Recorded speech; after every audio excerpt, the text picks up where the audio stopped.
What's up mga lods? Samahan nyo ako magluto tayo ng papaya na may kunting manok. Ayan. Ginataang papaya.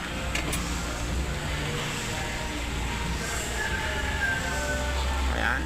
Talagay na po natin ang kakanggata. Yan po iginisa ko na muna sa mga samya.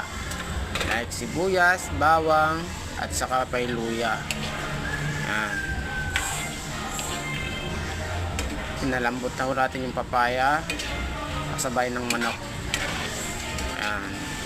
Naglagay din nga pala tayo dyan ng kunting dahon ng malunggay para mayroon namang kulay green ng ating gulay. Ayan. At saka naglagay na rin tayo ng patis diyan mga idol sa mga ano diyan.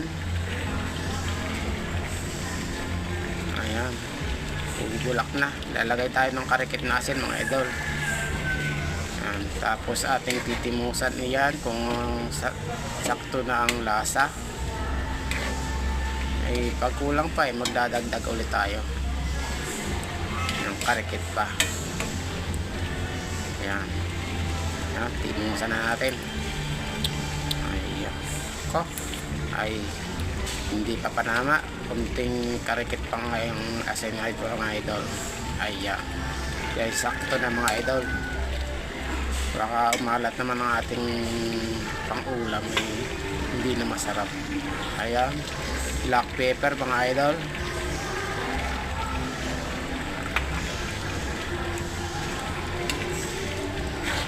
Ayan, pikos lang mga idol.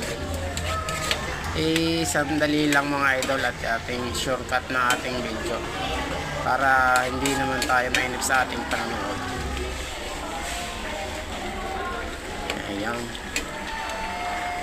Mga idol, palambing naman, like and share, pa-subscribe na rin po sa ating channel mga idol nang makapanood ng bayan. Lalagay tayong siling pula mga idol na may kunting kagat, sa ika nga sabi nga, kunting kagat sa labi. Ayan. Ayan. Hihintay na lang natin na lumapot yung sarsa mga idol at yay panama na. Ayan. Thank you for watching mga idol.